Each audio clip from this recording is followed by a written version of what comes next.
성경 말씀 봉독하겠습니다. 말라기 3장 16절에서 18절 말씀. 그때에 여호와를 경외하는 자들이 피차에 말하며 여호와께서 그것을 분명히 들으시고 여호와를 경외하는 자와 그 이름을 존중히 여긴 자를 위하여 여호와 앞에 있는 기념책에 기록하셨느니라. 만군의 여호와가 이르노라. 나는 내가 정한 날에 그들의 나의 특별한 소유로 삼을 것이요 또 사람이 자기를 섬기는 이들을 아낀같이 내가 그들을 아끼리니 그때에 너희가 돌아와서 의인과 악인을 분별하고 하나님을 섬기는 자와 섬기지 아니하는 자를 분별하리라. 아멘.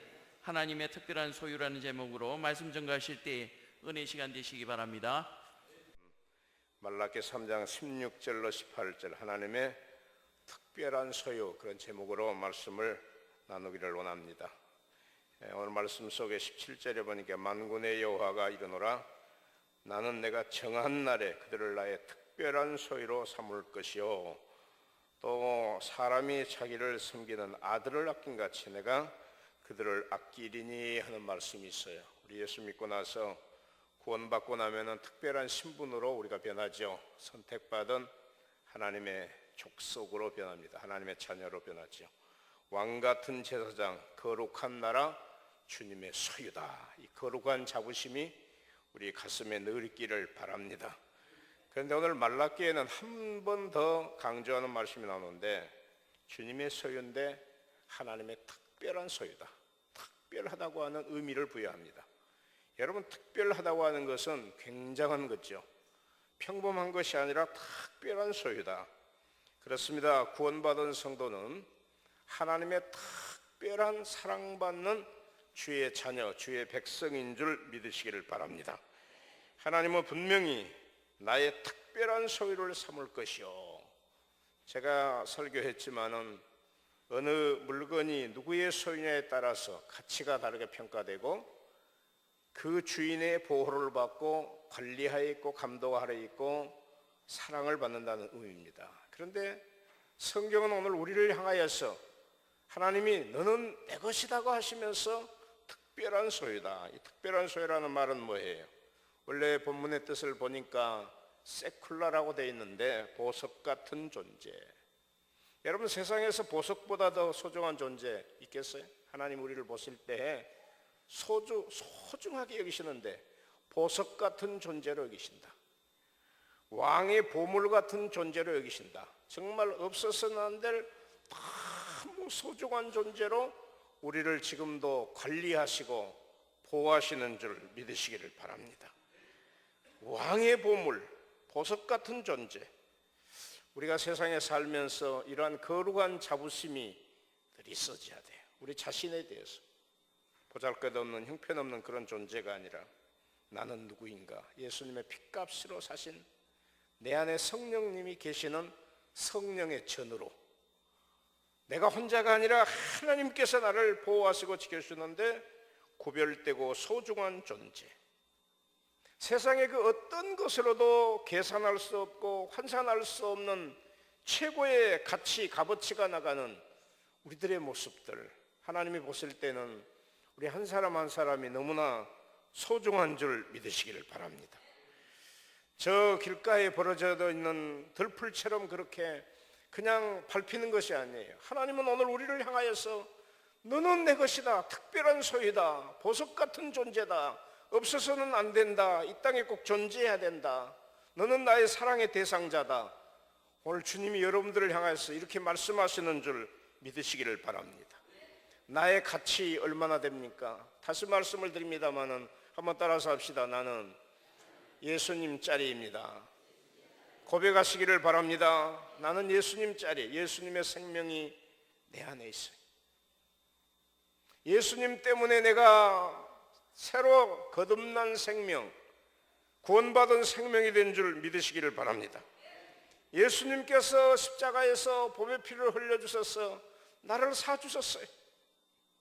그리고 너는 내 것이라고 말씀하시면서 하나님은 너는 나의 특별한 소유야. 특별한 소유라고 말씀하고 계세요.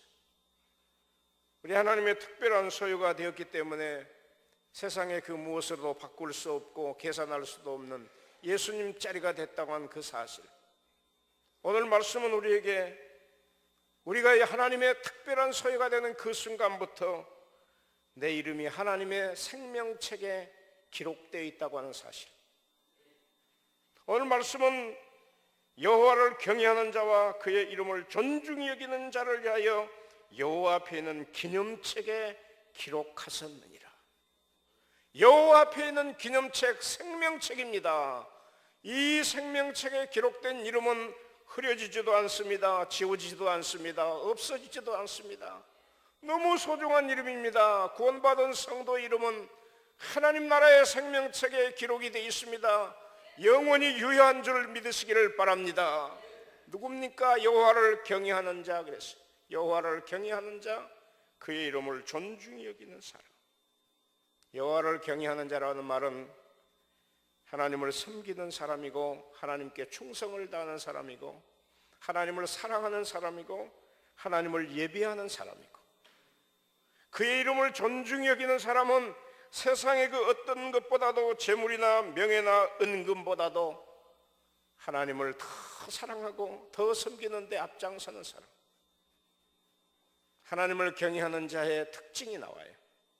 여러 가지가 될 수 있지만은 한 세 가지가 나오는데, 첫 번째는 하나님 사랑하는 사람. 세상의 그 어떤 것보다도 하나님을 사랑하기 때문에 하나님의 말씀에 순종하고 신뢰하고 복종하면서 나아가는 거예요. 아브라함처럼. 하나님을 경외하는 자, 그의 이름을 존중히 여기는 사람은 성경을 사랑하죠. 말씀 사랑하죠. 말씀대로 살려고 애쓰는 사람. 여호와의 율법, 하나님의 말씀을 주야로 묵상하고 그 말씀대로 살려고 하는 사람. 여호와를 경외하는 것이 지혜의 근본이다.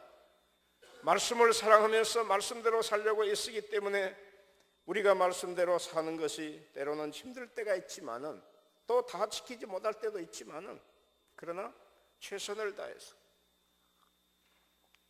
온 마음을 다해서 말씀대로 살아보려고 애쓰는 것, 이거 여호와를 경외하는 자입니다. 그의 이름을 존중히 여기는 자인 줄 믿으시기를 바랍니다.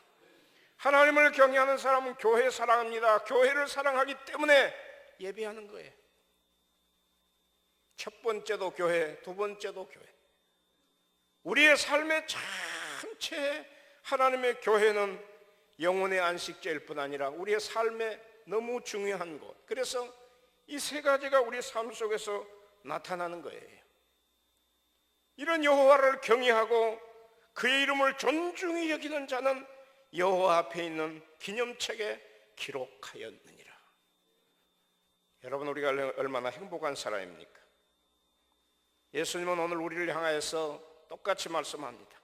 무엇이 기쁨이고 무엇이 행복인가? 누가복음 10장 20절 보니까, 그러나 귀신들이 너에게 항복하는 것으로 기뻐하지 말고 너 이름이 하늘에 기록된 것으로 기뻐하라 하시니라.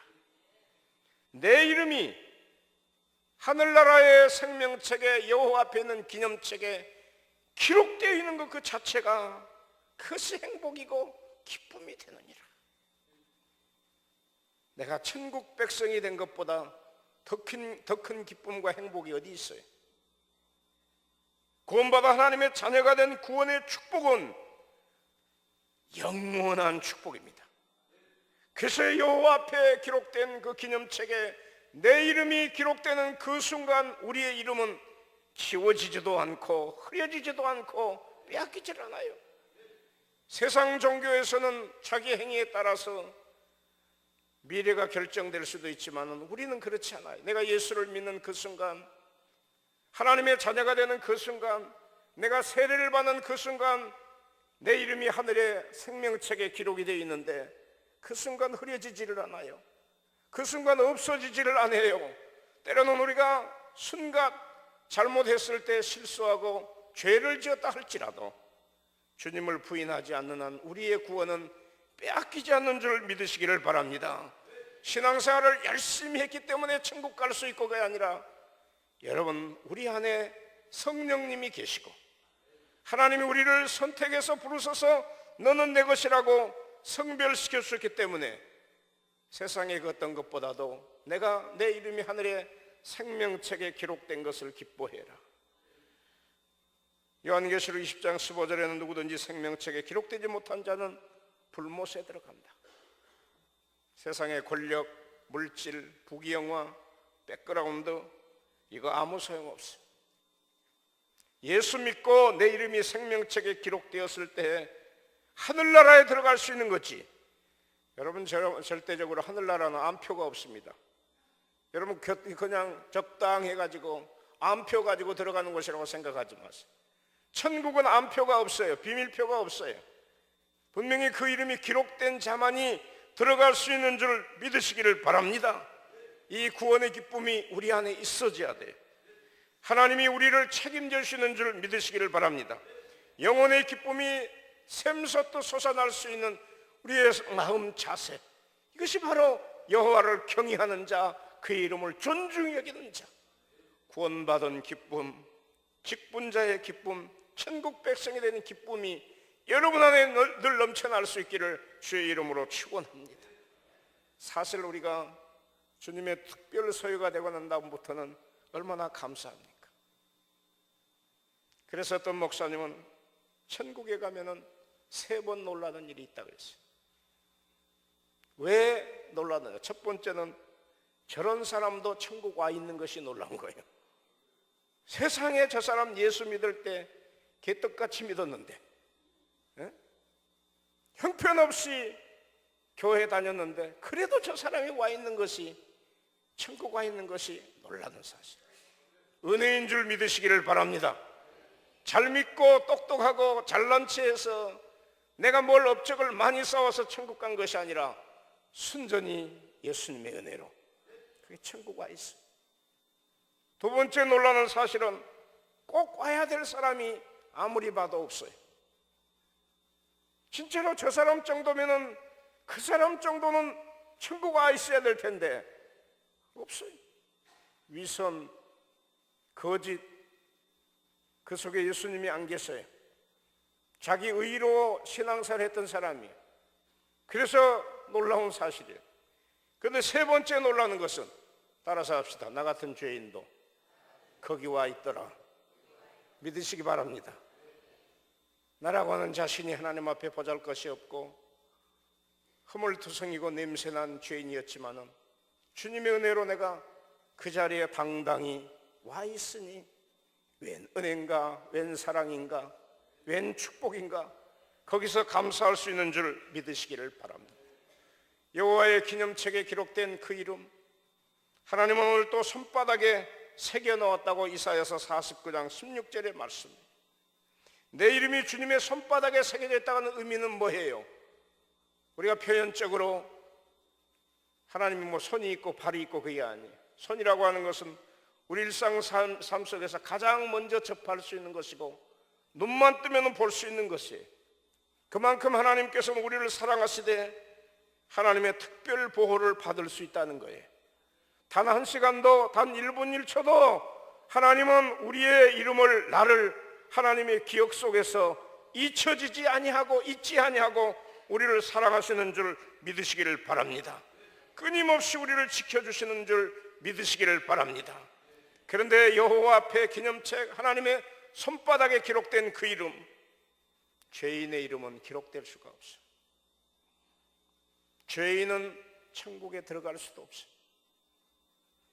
죄인의 이름은 아무리 수단 방법을 다해도 여러분 그 기념책에 기록되지 못해. 그런데 죄인이라 할지라도 용서받은 죄인의 이름은 은혜로 기록된 줄 믿으시기를 바랍니다. 지난 과거에 우리의 허물과 죄로 죽었던 우리들이 아닙니까? 죄인이 아닙니까? 그런데 주님의 은혜로 우리가 구원받았습니다. 주님의 은혜로 우리가 하늘나라를 소유했습니다. 주님의 은혜로 하나님의 백성이 되었습니다. 주님의 은혜로 특별 소유가 됐습니다.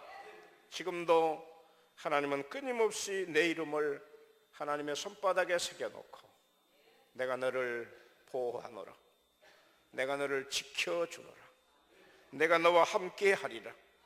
그래서 생명책에 기록된 사람은 행복한 사람인 줄 믿으시기를 바랍니다. 하나님의 생명책에 기록된 사람은 행복하다. 출애굽기 32장 30절로 모세는 이스라엘 백성들을 향하여 기도합니다. 완악하고 범죄한 백성, 원망과 불평을 앞세우는 불행한 자들. 그래서 모세는 하나님 앞에 기도하기를, 그러나 이제 그들의 죄를 사하시옵소서. 그렇지 아니하시면 원하건대 주께서 기록하신 책에서 차라리 내 이름을 지워버려 주세요. 모세의 절규하는 기도가 여기 나옵니다. 여러분, 이스라엘 백성, 범죄한 백성들을 향하여서 하나님, 절대적으로 그 백성 버리지 마세요. 차라리 내 이름을 그 생명책에서 지워버릴지언정 그 백성을 버리지 마옵소서. 이것이 은혜요 축복인 줄 믿으시기를 바랍니다. 곁길로 나간 자를 위해서 누군가가 나를 위해서 기도해 줄 수 있는 사람은 행복한 사람임을 믿으시기를 바랍니다. 진짜 모세처럼 삐뚤어진 인생을 위해서도 중보하면서 기도할 수 있는 대상자가 됐다고 하는 것은 그 자체가 하나님의 은혜, 하나님의 은혜. 이것이 지도자의 마음이 되어야 될 것이고 우리들의 마음이 되어야 될 줄 믿으시기를 바랍니다. 생명책에 기록된 사람이 아니고는 절대적으로 하늘나라에 들어갈 수 없기 때문에 여러분 한번 생각해 보세요. 여러분의 남편의 이름이 하나님의 생명책에 기록되어 있습니까? 여러분 사랑하는 아내와 부모와 형제, 가까운 친구, 그 이름이 여호와 앞에 있는 생명책에 기록이 되어 있습니까? 모세처럼 여러분 기도하시기를 바랍니다.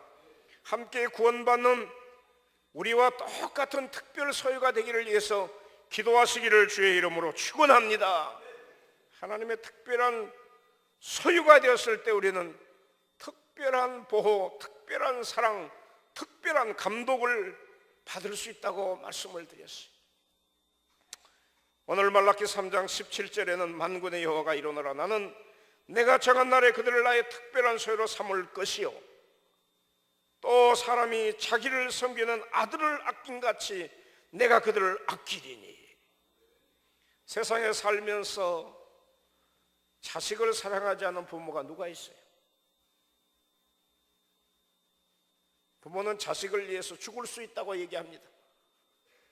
그렇게 사랑하는데 하나님은 말씀합니다. 그거 비교도 안 된다는 거예요. 너희들이 너희 자식을 사랑하는 것 같이, 아낌없이 사랑하는 것 같이 나는 그 이상의 수백 배, 수천 배 너희들을 사랑하기 때문에 하나밖에 없는 독생자 예수님을 보내서 너희를 구원했느니라. 하나님의 특별한 소유가 되는 그 순간부터 우리는 하나님의 특별한 보호를 받을 수 있는데, 그 사랑을 무슨 사랑이라고 할까요? 저는 독수리 사랑이라 그렇게 얘기하고 싶어요. 독수리 사랑이다. 독수리 사랑이 뭡니까?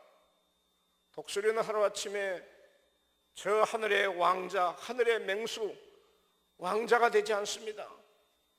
독수리가 그렇게 왕자가 되기까지는 그 어미로부터 말할 수 없는 훈련을 받습니다.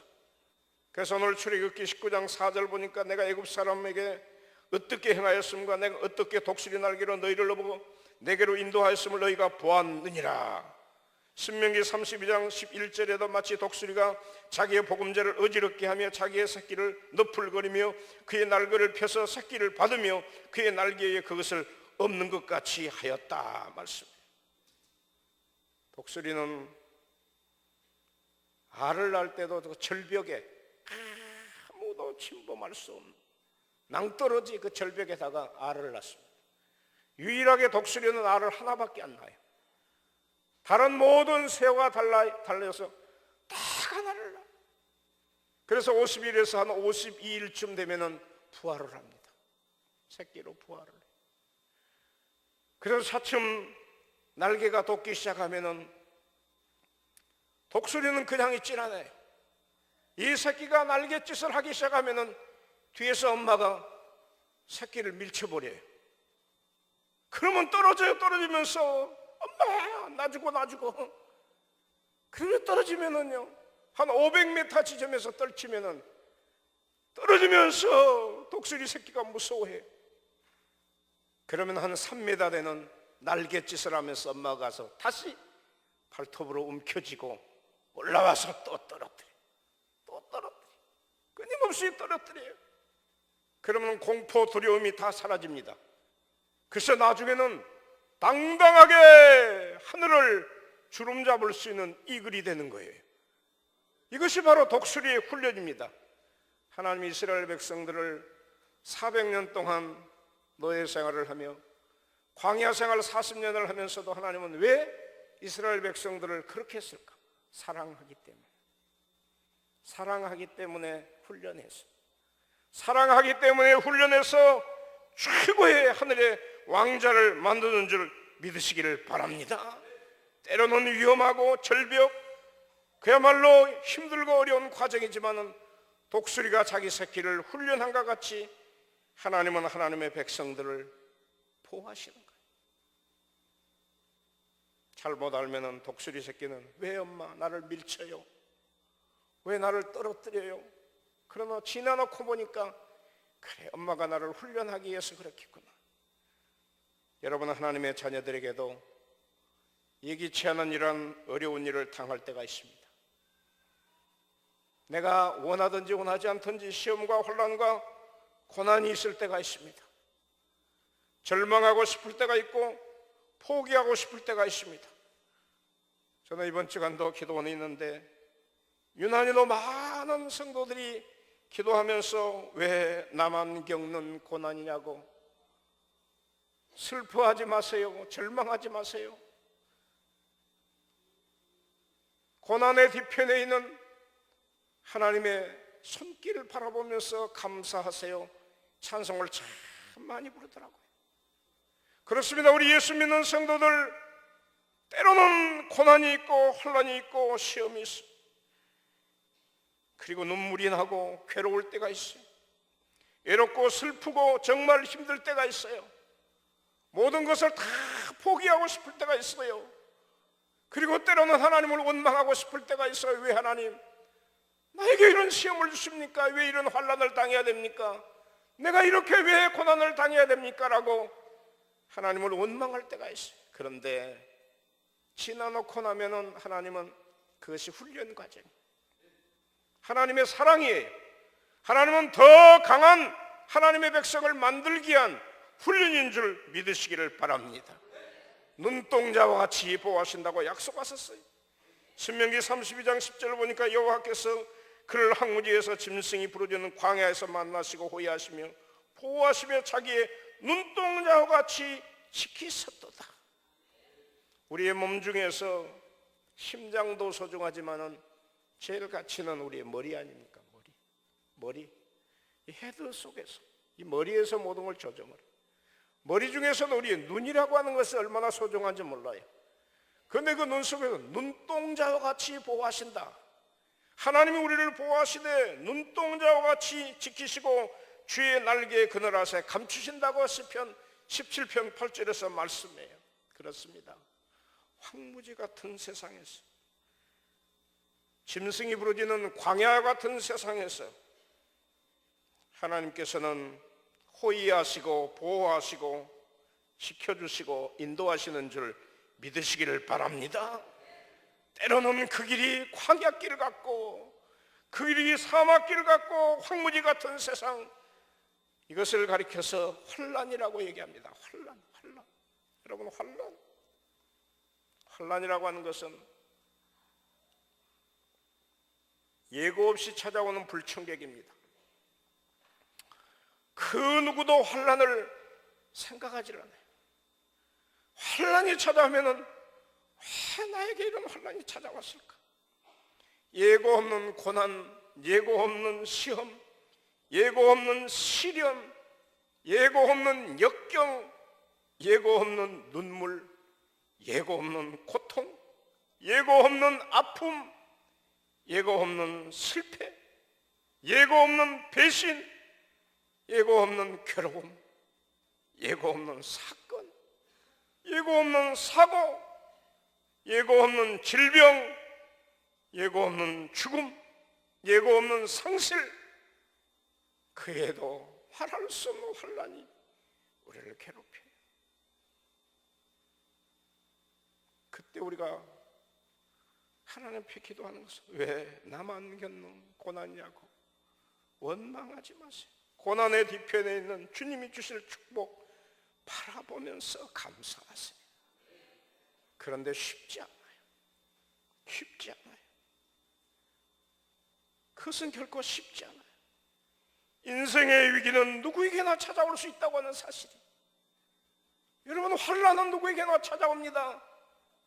편한 매일매일의 삶이 계속될 것으로 생각하지만 목회자에게도 찾아오고 믿음 좋은 장로님의 가정에도 권사님의 가정에도 우리들의 가정에도 환난은 찾아올 수 있다고 하는 사실, 지금도 우리 주변에 이런 환난을 당하면서 아파하고 괴로워하는 사람이 얼마나 많은지 몰라요.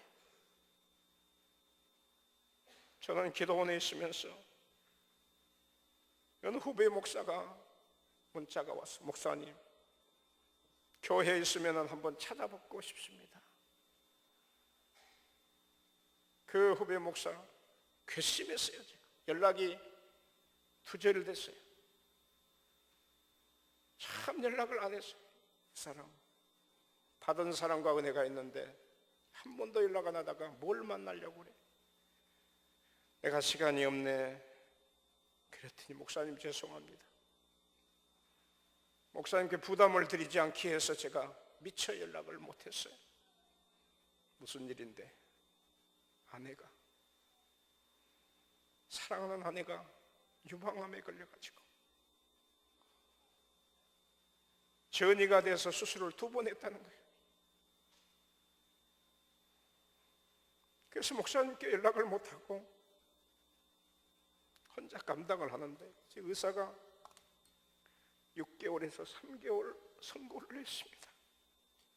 가슴이 찢어질 것 같아요. 저는 그것도 알지 못하고 마음으로 섭섭하고, 네가 그래 연락을 못해? 그런데 그 소식을 듣고 났더니 너무 괴로워요. 너무 아파요.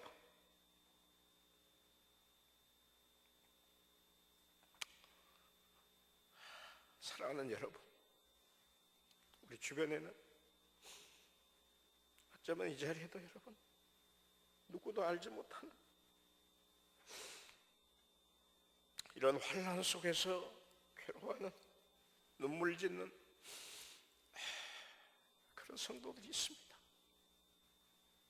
그러나 여러분, 성경은 말씀하는 환난을 이기게 하시는 그 사랑이 하나님의 사랑인 줄 믿으시기를 바랍니다. 시편 121편에는 실족하지 않게 하신다, 넘어지지 않게 하신다. 졸지도 주무시지도 않는 하나님의 사랑으로 우리를 돌보신다. 오른쪽에서 그늘이 되시고 낮의 해가 너를 상하지 않게 하시고 밤의 달도 너를 해하지 못하게 하실 것이다. 그리고 말씀합니다. 언젠가는 반드시 환난을 면하게 하실 것이다.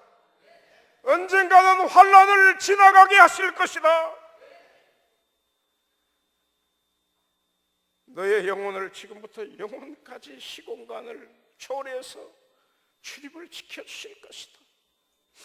저는 말씀을 믿습니다. 하나님이 우리의 인생을 창조하시고 특별히 우리를 부르셔서 하나님의 사람을 만드셨어요.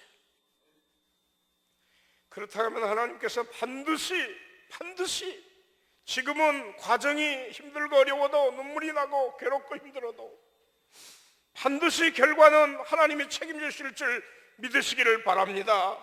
성별된 백성으로 하나님이 특별 소유를 삼아주신다, 이 약속을 믿으시기를 바랍니다. 오늘 18절에 보니까 그때 너희가 돌아와서 의인과 악인을 분별하고 하나님을 섬기는 자와 섬기지 아니하는 자를 분별할 것이다. 창세기 18장 20절 보면은 소돔 고모라가 죄악으로 관영할 때 그 성에 롯이 살고 있는데 하나님께서는 롯을 특별하게 그를 구출해 주셨어요. 창세기 47장 27절에는 이스라엘 백성들 히브리 민족이 고센 땅에 거주하면서 재앙을 면하게 하셨습니다. 그런데 저는 이 말씀을 묵상하면서 깨달은 바가 있습니다. 하나님이 의인과 악인을 구별하시는데 기준이 뭘까? 나의 행위로 내가 의인이 되었을까? 나의 행위로 내가 구원받았을까? 아니, 나의 의로운 행실 때문에 내가 의인 됐다고 생각하지 마세요. 예수님 때문에, 주님의 은혜로 의인된 줄 믿으시기를 바랍니다. 의인과 악인을 분별하시는데 우리를 특별 소유 삼으시고 성별시켜서 너를 의인이라고 말씀하고 너를 구원받았다, 너는 천국 백성이다, 그렇게 말씀하시는데 내가 의로워서 그런 게 아니라, 내가 잘나서 똑똑해서가 아니라 예수님의 은혜인 줄 믿으시기를 바랍니다. 롯이 의롭기 때문에 구원받은 것 아니에요. 아브라함의 기도 때문에 그가 구원받은 거예요. 이스라엘 백성들이 잘나서 고센 땅에서 보호받은 것이 아니라 하나님의 사랑입니다. 하나님의 사랑이에요. 우리는 이 하나님의 사랑을 잊지 않기를 주의 이름으로 축원합니다. 순전히 예수님 때문에 받은 성별된 축복, 의로운 자 세상에 아무도 없어요. 저는 기도원에서 두 곳의 성경을 읽으면서, 그리고 수없이 읽어가면서 고뇌의 시간을 가졌던 것이 있습니다. 요한복음 8장과 누가복음 17장을 붙들고 밤새워 하나님 앞에 기도하면서 이 말씀의 해답을 찾기 위해서 몰입해봤어요. 한 여인이 현장에서 간음하다가 잡혀왔어요. 현장범입니다. 바리새인들과 서기관들은 이 여인을 마당 가운데 세워놓고, 예수 선생님, 이 현장범 간음하다 잡혀온 이 여인을 어떻게 할까요? 분명한 사실은 이 여인은 돌팔매질을 받아서 돌무더기 속에서 그대로 죽음을 맛보아야 됩니다. 그런데 예수님께서는 이 여인을 세워놓고 아무 말씀도 하시지 않냐고 땅에다가 글씨를 쓰셨어요.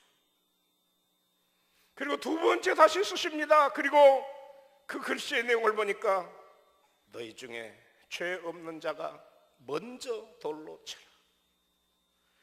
이 글씨를 보는 사람들이 어른으로 시작해서 젊은이까지 다 도망가고 말았어요. 너희 중에 죄 없는 자가 돌로 쳐라. 그 글 한마디에 모든 자가 떠나고 여인과 예수님만 남아서 둘러보아라 아무도 없느니라. 나도 너를 정죄하지 아니하노니 다시는 죄를 범하지 말아라. 저는 말씀과 현실이 충돌할 때 과연 어떻게 해야 될까? 현실은 죽여야 됩니다. 현실은 돌팔매질을 당해야 됩니다. 현실은 분명한 사실입니다. 그런데 말씀은 너희 중에 죄 없는 자가 먼저 쳐라. 다시는 죄를 범하지 말아라. 너무나 힘들었어요. 그리고 누가복음을 보니 소자를 실족해 하는 자는 차라리 연자 맷돌을 목에 걸고 네 스스로 바다에 빠져서 죽어라. 그러면서 그 다음에 바로 나오는 말씀이 70번씩 7번이라도 죄를 짓고 돌아와서 회개하면은 첫째는 경고하고 그 다음에는 용서해라. 얼마나 많은 갈등이 있는지 몰라요. 주님이시니까 하셨지. 그럼 너는 누구냐? 너 예수 믿는 사람 아니냐? 너 목사 아니냐? 너 지금까지 뭘 하고 설교했느냐? 네 설교와 너의 삶은 다르게 사는 것이 맞는 거냐? 저는 지금도 해답이 없습니다. 무엇이 주님의 뜻인지 저는 모르겠습니다. 사람은 정죄하기는 쉽습니다. 그러나 용서하기는 어렵습니다. 한 사람을 죽이는 것은 너무 쉬워요. 그러나 살리는 것은 더 어렵습니다. 남의 말 하기는 참 쉽습니다. 그러나 자신의 죄를 발견해내기는 어렵습니다. 말하기는 쉽지만은 말씀대로 살기는 너무 어려워요. 사랑하는 성도 여러분, 우리는 분명히 이 시간도 주님의 말씀을 기억하십시다. 때로는 너희가 환난을 당하나 담대하라. 내가 세상을 이겼노라. 내가 너에게 평안을 누리게 하려 함이라. 하나님은 반드시 결과를 아름답게 하실 것이고 환난을 지나가게 하실 것이고 이기게 하실 것이고 반드시 내 편이 되실 줄을 믿습니다. 로마서 8장 37절에 그러나 이 모든 일에 우리를 사랑하시는 이로 말미암아 우리가 넉넉히 이기느니라. 넉넉히 이길 수 있는 하나님의 특별 소유가 됨을 믿으시기를 바랍니다. 고난 중에 여러분 눈물을 흘리고 있습니까? 환난을 당하여서 어쩌면 내 길을 어떻게 할까? 방향 감각이 보이지 않고 지금도 사막길을 황무지를 지나는 것처럼 힘들어하고 있지 않습니까? 오늘 주님이 찾아오셨습니다. 주님의 손을 붙들 수 있기를 바랍니다. 주님이 여러분과 함께 하실 줄 믿습니다.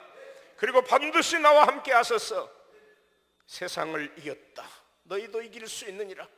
주께서 말씀하실 줄 믿고 주님의 특별한 소유로 살아갈 수 있기를 예수 이름으로 축원합니다.